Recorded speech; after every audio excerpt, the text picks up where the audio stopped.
কোনো কারণে যদি চট্টগ্রাম বন্দর বন্ধ হয়, যারা এটা করছে তারা সবাই দায়ী থাকবে, আমরা কেউ দায়ী থাকবো না এটার জন্য। মগের মুলুক থেকে আমরা মনে করেছিলাম মানে চাটিঘাট, চট্টগ্রাম, অনেক কিছু। ভেরি আনফর্চুনেটলি যারা এখন এই ট্যারিফটা যারা করেছেন তারা মনে করেছেন যে মগের মুলুকের মানুষের উপরে আমরা চাপিয়ে দিলাম, ওদের কোনো কথার কোনো দাম নাই।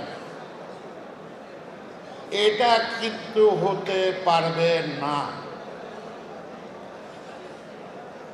57 টাকার একজন ট্রাক ড্রাইভার কিংবা ট্রেইলার অপারেটরের ড্রাইভার 230 টাকা দেবে। 400 গুণ বাড়ানো হয়েছে। পত্রিকায় দেওয়ার সময় বলল 41% বাড়ানো হবে। এটা কি বাটপারি নাকি জোর চুরি, কোনটা? আমরা কি মানুষ? আর দিতে হবে কেন?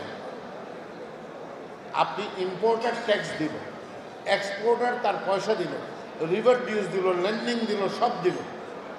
আপনি এসে ঠিক করলেন তো আমার মালটা নিয়ে যায় 230 টাকায়। ভাই, আমার ড্রাইভার যখন এখানে আসছে সে তো ফ্রি খাবে, তো ড্রাইভারের কি পয়সা দিয়ে খাইতে হবে নাকি রে ভাই? এটা কোন ধরনের কথা? ড্রাইভার পয়সা দেবে কেন বলেন না? এটা কোন সমাজে আছে?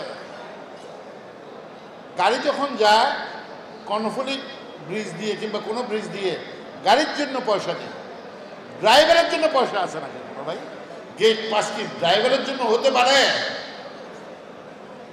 এটা কি কোনো সভ্য সমাজে আছে? আমি অনেক পুরোনো ব্যবসায়ীদেরকে দেখতেছি, এক সময় গেট পাস ছিল 50 পয়সা, মনে আছে কিনা মনে নাই। আমরা যারা পোর্টে ঢুকতাম গেট পাস ছিল 50 পয়সা। সেই 50 পয়সা 230 টাকা করবেন। আমরা আসলে মনের মধ্যে আছি। এই ধরনের কোনো অন্যায্য দাবি 700% পর্যন্ত বাড়িয়েছে। 4 টাইম, 5 টাইম, 6 টাইম, 7 টাইম পর্যন্ত বাড়ানো হয়েছে। পেনাল্টি, আপনি বললেন কি স্টোর রেন্ট, এটা নতুন একটা শুরু হলো গত 10 বছর থেকে। স্টোর রেন্ট কি? আপনি ইম্পোর্ট করলেন, কাস্টম আপনার কোনো কারণে অ্যাসেসমেন্ট করতে পারলো না, কাস্টমসের এসআই করা লক নাই, কাজ করতেছে না, তো আপনি ওটার জন্য পেনাল্টি দেবেন কেন? আপনি কাস্টম অফিসাররা আন্দোলন করেছেন, আমি এটার পক্ষে বিপক্ষে কোনোটাতে না, এটা আপনার ব্যাপার, আপনার এমপ্লয়ি কেন করছেন? তো ওটার জন্য যে আপনি মাল ডিসচার্জ করতে পারেন নাই, আমার কি স্টুডেন্ট বাদ দিয়েছেন আপনি? কে বলবে? এমন সময় এই কাজটা করলেন। আমাদের বিজ্ঞ যারা এই কাজটা করছেন ওনারা এমন সময় কাজটা করলেন যখন দেখলেন এফবিসিসিআই নাই, চিরং চেম্বার নাই, বিজিএমইতে যখন প্রশাসক, তখন এই কাজটা করছেন। আমরা কিন্তু এটা হতে দেব না।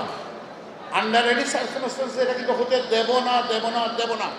হ্যাঁ, আমরা বিদেশি অপারেটরের বিপক্ষে না। যে কোনো বিদেশি অপারেটরকে দেন আপনি এক্সেলেন্স বাড়ানোর জন্য, এক্সপার্টাইজ বাড়ানোর জন্য, আমরা পক্ষে আছি। কিন্তু চিরংপুরের ট্যারিফ বাড়িয়ে বিদেশি অপারেটর হবে না, নাম্বার 1। আরেকটা ব্যাপার হলো কি, আপনি ট্যারিফ বাড়াবেন, তাও রাজি আছি, সবার সাথে বসেন, কোন জায়গায় ট্যারিফ বাড়াতে হবে ঠিক করেন, স্টেক হোল্ডারদের সাথে কথা বলেন। আমাদের অনেকগুলো ট্যারিফ আছে যেখানে চেঞ্জ করা দরকার আছে। হ্যাঁ, যুগের পরিবর্তনে বাড়ান। কিন্তু আপনি যে বললেন যে কি 76 সালে বাড়াইছি, 86 সালে বাড়াইছি, আর 2025 সালে বাড়লাম 1770 না, তখন ডলারের দাম ছিল 30 টাকা, এখন 122 টাকা। এই কথাগুলি বারবার বলতেছি, কেউ শুনে না, কেউ উত্তর দেয় না। আসলে এই নৌ পরিবহন টোটাল সেক্টরটাতে দেখলাম মানুষকে কেউ মানুষ মনে করে না। এই ভাবটা তার থেকে দূর দিতে হবে।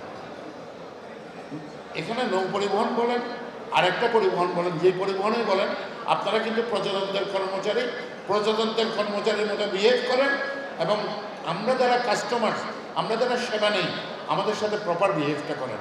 আমি আর বেশি কিছু বলবো না। আগামী দিনে কোনো কারণে যদি চট্টগ্রাম বন্দর বন্ধ হয়, যারা এটা করছে তারা সবাই দায়ী থাকবে, আমরা কেউ দায়ী থাকবো না এটার জন্য। বাট কঠিন কোনো ব্যাপারের জন্য আমাদেরকে ঠেলে দিবেন না দয়া করে। আমি সবাইকে শুভেচ্ছা জানাচ্ছি আমাদের সাথে সংহতি করার জন্য। আমি রিকোয়েস্ট করব, আমার আমার বন্ধু তৈয়বকে, এরপরে কে বলবে মানে বলার জন্য। সবাইকে ধন্যবাদ। আল্লাহ হাফেজ।